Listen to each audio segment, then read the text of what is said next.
여러분은 성실하십니까? 예, 성실한 것은 주님의 성품이에요. 물론 인간의 성실함은 완전하지 못하고 또 치우칠 때가 있어서 때로는 가까이에 있는 사람들을 숨 막히게 하곤 합니다. 너무 성실한 사람 옆에 있으면 힘들어요. 그러나 성실한 것은 하나님의 성품입니다.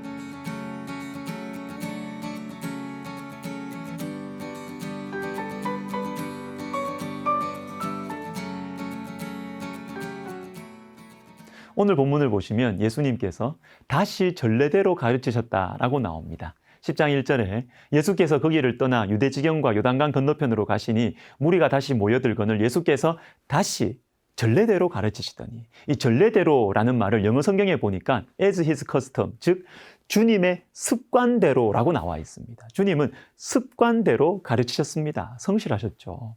시편 100편 5절을 보시면 여호와는 선하시니 그의 인자하심이 영원하고 그의 성실하심이 대대에 이르리로다. 자, 하나님의 선하심이 두 가지로 나타난다고 말씀하십니다. 여호와는 선하시니 그의 인자하심과 성실하심. 여러분, 인자하심만 있으면 불안해요. 인자하셔도 그게 바뀌면 어떡합니까? 변덕스러운 인자는 불안해요.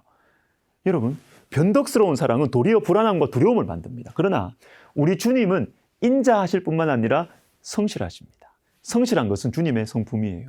주님께서 성실하시기 때문에 성실하게 인자와 사랑을 베푸시기 때문에 저와 여러분이 살아있고 저와 여러분이 구원을 받는 것입니다. 예레미야가 3장 22절과 23절도 보겠습니다. 여호와의 긍휼과 인자와 긍휼이 무궁하심으로 우리가 진멸되지 아니함이니이다. 이것들이 아침마다 새로우니 주의 성실하심이 크시도소이다. 거룩하신 하나님과 더럽고 악한 우리, 이 상황을 생각하면 우리는 매일 아침이 두려울 수가 있습니다. 우리를 하나님께서 하나님 형상으로 만드셨는데 하나님의 그 존귀함과 지혜를 가지고 우리가 선을 행하는 것이 아니라 우리 하루 살아가면서 나쁜 짓 많이 하잖아요. 나쁜 생각 많이 하잖아요. 이기적으로 살아가잖아요. 거룩하신 하나님과 이 악하고 이 간사한 우리, 매일 아침 눈을 뜨면 이거는 죄를 짓기 시작하는 시간이고 주님의 심판을 눈앞에 두고 살기 시작하는 것이죠. 두렵죠. 그러나 우리는 아침마다 진멸되지 않습니다. 왜냐하면 주의 성실하심 때문입니다. 인자와 긍휼을 성실하게 베풀어 주시기 때문이죠. 오늘 말씀해 보시면 또 성실한 사람들이 한 부류가 더 나옵니다. 바리새인들이에요. 10장 2절에 바리새인들이 예수께 나와 그를 시험하여 묻되 사람이 아내를 버리는 것이 옳으니까. 여러분, 바리새인들도 성실합니다. 성실하게 예수님을 시험하죠. 성실하게 말씀의 본질을 외면하고 말씀의 근본 정신을 멀리합니다. 예수님을 책잡기 위한 이유들을 성실하게 생각해내서 예수님께 성실하게 말싸움을 거는 것입니다. 우리 모습 보는 것 같지 않으세요? 그런데 특히 우리의 자존심을 우리가 얼마나 성실하게 붙잡습니까? 나 중심적으로 생각하는 것에 얼마나 성실한지요. 그리고 이것을 위해서 많은 핑계들, 이유거리들을 성실하게 모아서 가져오고 있는 것입니다. 그런데 예수님께서는 바로 이어서 이 바리새인들과 너무나 대조적인 사람을 보여주십니다. 어린아이들이에요. 13절에 사람들이 예수께서 만져주심을 바라고 어린아이들을 데리고 오매 제자들이 꾸짖거늘 예수께서 보시고 노하시어. 예수님께서 꾸짖으시고 노하십니다. 매우 강한 표현이에요. 왜 그러실까요? 아이들이 예뻐서? 물론 그러셨겠죠. 아이들이 연약해서 그럴 수도 있습니다. 그러나 오늘 말씀이 강조하는 어린아이의 특징은 순수함이에요. 순수함.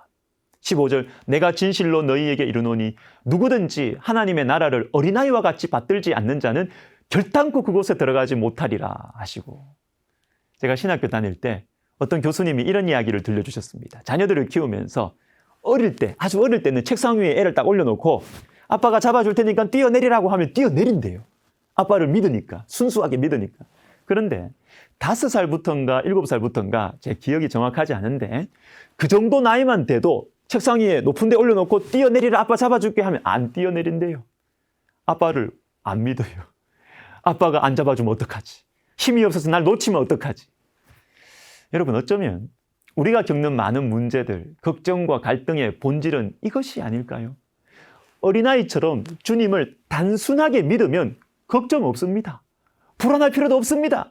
그런데 우리가 세상 물정을 알아가고 인간들을 알아가면서 우리 자신도 알아가는 거죠.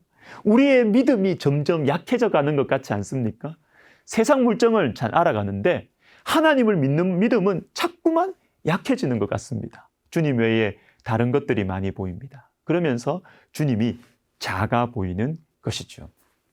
광풍과 물결이 덮쳐올 때 제자들이 왜 두려워했습니까? 마가복음 4장 35절에 그날 저물 때에 제자들에게 이르시되 우리가 저편으로 건너가자 하시니 36절 그들이 무리를 떠나 예수를 배에 계신 그대로 모시고 가매 다른 배들도 함께 하더니 예수는 옆에 계셨어요. 그런데 옆에 계신 주님을 믿지 못했던 것입니다. 그리고 주님께서 가자고 하신 길이었는데도 이것을 잊어버리고 두려워하는 것입니다.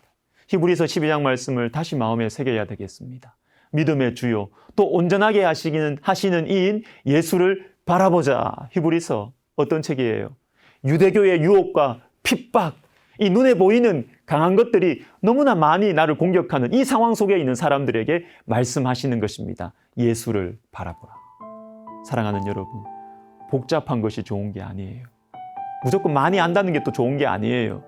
단순하게 주님을 바라봅시다. 우리의 상황은 복잡하고 생각은 복잡해요. 그러나 단순하게 주님을 바라볼 때 믿음이 생기고 용기가 생기고 하늘의 지혜가 생기고 평안이 찾아올 것입니다. 기도하겠습니다.